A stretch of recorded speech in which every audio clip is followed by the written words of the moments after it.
విశాఖ భూములపై సీఎం చంద్రబాబు సమీక్ష. క్రమబద్ధీకరించి పట్టాలు ఇవ్వని ల్యాండ్స్ పై చర్చ. హాజరైన మంత్రులు అనగాని ఆనం. పంచగ్రామాల సమస్యకు పరిష్కారం. కేసుల విత్డ్రాకు ఇరుపక్షాల అంగీకారం. త్వరలో పట్టాలిస్తామన్న గంటా శ్రీనివాసరావు.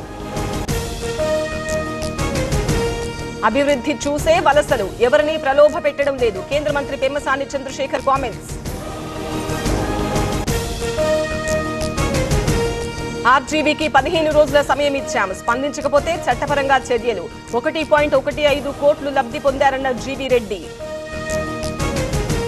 కరెంటు సరఫరాలో ఇబ్బందులు రావద్దు. వ్యవసాయానికి నాణ్యమైన విద్యుత్ ఇవ్వాలి. సమీక్షలో తుమ్మల సూచనలు. ఎంఎస్ ఎక్సెల్ ఈ స్కిల్ ప్రతి ఒక్కరి జీవితంలో చాలా ఇంపార్టెంట్. ఈ ఎంఎస్ ఎక్సెల్ ని సింపుల్ పద్ధతిలో నేర్చుకోవడానికి ఇప్పుడే ఫ్రీడమ్ యాప్ ని డౌన్లోడ్ చేసుకోండి. ఆరోపణలు కాదు, ఆధారాలు చూపాలి. లేదంటే మిమ్మల్ని పట్టాలపై పడుకోబెడతా. మీడియా ప్రతినిధులకు Gummanur Jayaram warning. Mega DSC ఏమైంది? సూపర్ 6 హామీల అమలేది? చిల్లుపోయిన వేణుగోపాల్ ఆగ్రహం.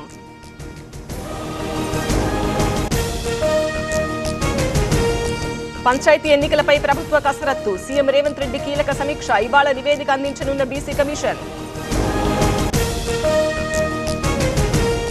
పోలీస్ పహారా మధ్య గ్రామ సభలు. రేవంత్ అహంభావం ప్రదర్శిస్తున్నారు. ఇదేనా ఇందిరమ్మ రాజ్యమన్న హరీష్. రోజుకు 200 మందికే టోకెన్లు. అమీర్పేట ఆధార్ సెంటర్లో రద్దీ. అర్ధరాత్రి నుంచే జనాల పడిగాపులు.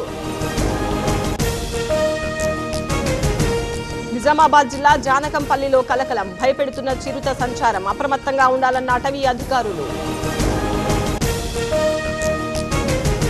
విశాఖ ఎయిర్పోర్ట్ లో మాక్ ఎక్సర్సైజ్. వరదలు, విపత్తులపై రెస్క్యూ ఆపరేషన్. శాఖల మధ్య సమన్వయంపై ఫోకస్. నల్లగొండ జిల్లా నిడమనూరులో కూల్చివేతలు. రోడ్డున పడేశారంటున్న బాధితులు. ఎంఆర్ఓ తీరుపై ఆగ్రహం.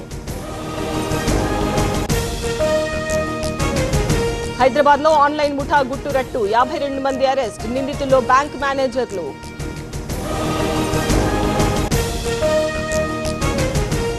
వైభవంగా నాగోబా జాతర. అట్టహాసంగా కొత్త కోడళ్ల పరిచయ వేదిక. తరలివస్తున్న ఆదివాసులు. మన్యం జిల్లాలో ఏనుగుల బీభత్సం. పామాయిల్ తోట ధ్వంసం. పాలెం గ్రామంలో భయాందోళన.